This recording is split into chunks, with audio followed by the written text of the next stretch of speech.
घूमना किसे पसंद नहीं है। हर कोई कहीं ना कहीं घूमना चाहता है और एंजॉय करना चाहता है, पर हर इंसान ऐसा नहीं कर पाता। उसकी वजह होती है ऑफिस, काम, और इतने व्यस्त रहते हैं ना हम कि समय ही नहीं मिल पाता। तो चलिए आज हम आपको घूमने लेकर चलते हैं।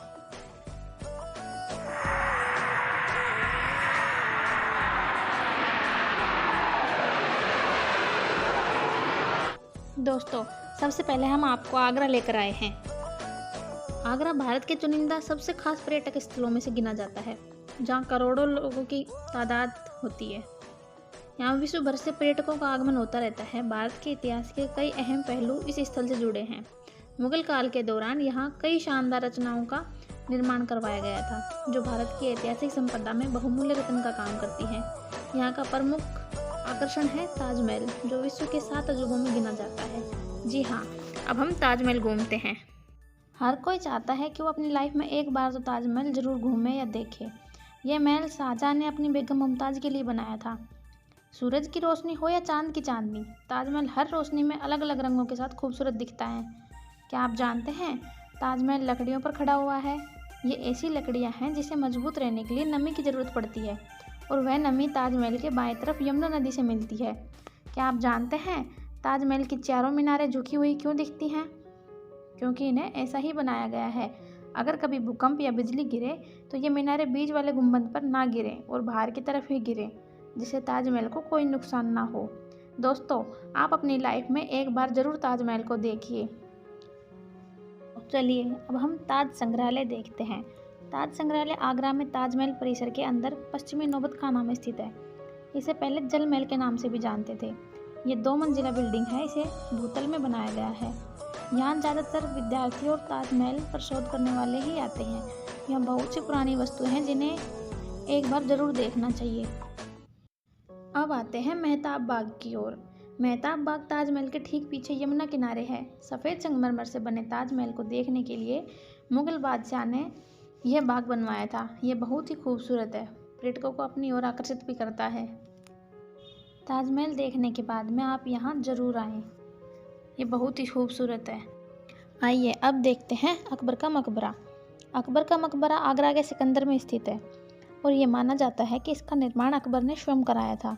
हालांकि इस मकबरे की संपूर्ण संरचना उसके बेटे ने पूरी की है।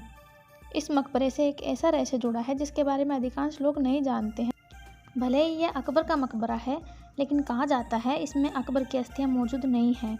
इसके पीछे एक अनकही कहानी जुड़ी है। इतिहास से जुड़े पन्नों के अनुसार यह मकबरा कभी किसी जाट शासक द्वारा लूटा गया था, जिसने अकबर की कब्र से उसकी अस्थियां निकालकर आगरे की गलियों में घुमाई थी। क्या आप में से कोई ये जानता था पहले से? कमेंट करके ज़रूर बताएं। आइए अब हम आपको लेकर चलते हैं आगरा का किले में। आगरा का किला प्रतिदिन सूर्योदय से सूर्यास्त तक खुला रहता है। यह ज़्यादा दूर नहीं है, ये ताजमहल से 2.5 किलोमीटर दूर है। इस किले को 4 दीवारी से घिरी प्रासाद महल नगरी कहते हैं।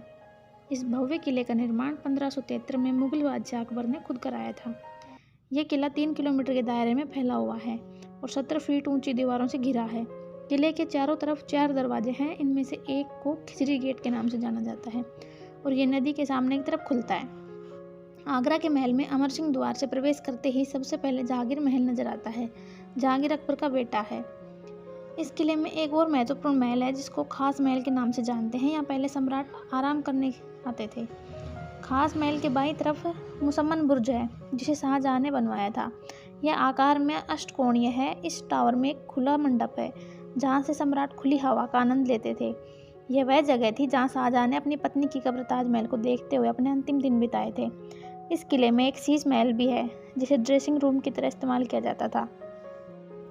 शीश महल के दाईं ओर दीवाने खास है, जो निजी दर्शकों के लिए हॉल के रूप में काम आता था। एक दीवाने आम है, वह हॉल था जिसमें आम जनता बैठती थी। इसमें एक प्रसिद्ध सिंहासन, मयूर सिंहासन भी था। फिर नगीना मस्जिद, इसका निर्माण शाहजहां ने दरबार की महिलाओं के लिए एक निजी मस्जिद के तौर पर करवाया था। अब आता है सूर सरोवर वन्यजीव अभ्यारण्य। सूर सरोवर वन्यजीव अभ्यारण्य उत्तर प्रदेश राज्य के शहर आगरा से 17 किलोमीटर की दूरी पर स्थित है। 14 वर्ग किलोमीटर में फैले इस अभ्यारण्य की स्थापना सन 1991 में की गई थी। यह स्थानीय तथा प्रवासी पशु पक्षी जैसे कि सियार, नेवला और खरगोश आसानी से देखे जा सकते हैं। यह जगह प्राकृतिक सौंदर्य से भरपूर है। माना जाता है कि महाकवि सूरदास ने यहाँ पर भक्ति काव्य की भी रचना की थी। ये अब देखते हैं आराम बाग। आज के दौर में आराम बाग को राम बाग के नाम से भी जाना जाता है, लेकिन इसका एक और नाम बाग ए गुल अफसाना भी है। यह मुगल साम्राज्य के सबसे प्राचीन स्मारकों में से एक है, क्योंकि इसे बाबर ने अपने शासनकाल में बनवाया था। ये एक तरह का बोटेनिकल गार्डन है। कहा जाता है कि इस बाग में बादशाह आराम करने के लिए जाता था, इसलिए उसका नाम आराम बाग पड़ा। तब से लेकर आज तक ये खूबसूरत बाग पर्यटकों का सबसे पसंदीदा स्थल बना हुआ है। चलिए दोस्तों, अब यहाँ तक आ ही गए हैं तो यहाँ की प्रसिद्ध लठमार होली भी खेल लेते हैं। इस होली की शुरुआत राधा और श्री कृष्ण के शाश्वत प्रेम से जुड़ी है। भगवान श्री कृष्ण और उनके सखा नंद गांव से बरसाना आते हैं और राधा रानी को अलग अलग रंगों की बारिश कर उन्हें सांवले रंग में रंगने का प्रयास करते हैं। तब राधा अपनी सखियों के साथ कृष्ण और उनके मित्रों की लाठियों से पिटाई करती थी और होली विविध रंगों में रची बसी परंपरा आज भी चली आ रही है। मथुरा और वृंदावन नंद गांव में भी लठमार होली खेली जाती है। बरसाने की महिलाएं सखाओं को लाठियों से पीटती हैं और सखा इनसे बचने का प्रयास करते हैं। इस दौरान खूब गुलाल उड़ता रहता है। अगले दिन बरसाने वाले वृंदावन की महिलाओं संग होली खेलने जाते हैं। यह होली बरसाने और वृंदावन के मंदिरों में खेली जाती है। इस होली की खासियत यह है कि इसमें दूसरे गांव से आए सखाओं पर ही लाठियां बरसती हैं। लठमार होली खेल रहे पुरुषों को होरियारे और महिलाओं को हुरियारन कहा जाता है। तो दोस्तों, आपको कैसा लगा हमारे साथ घूमना?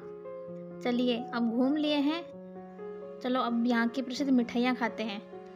का पेठा देश भर में मशहूर है। देश ही नहीं, विदेशों से भी लोग इस पेठे का स्वाद चखने आते हैं। यहाँ आपको पेठे की बहुत सारे ऑप्शन मिलेंगे, आप कोई भी चुन सकते हैं, जैसे चॉकलेट पेठा से लेकर अंगूर, केसर, बादाम और पान सुपारी तक। यहाँ की और भी बहुत सारी मिठाइयाँ फेमस हैं, जैसे हर वैरायटी के घेवर मिलते हैं। रबड़ी के साथ परोसे जाने वाली जलेबी भी यहाँ की लोकप्रिय है। और एक है मुगलई मिठाई, और इसे शाही टुकड़ा भी कहा जाता है, क्योंकि इसे मुगल सम्राटों के दौरान परोसा जाता था।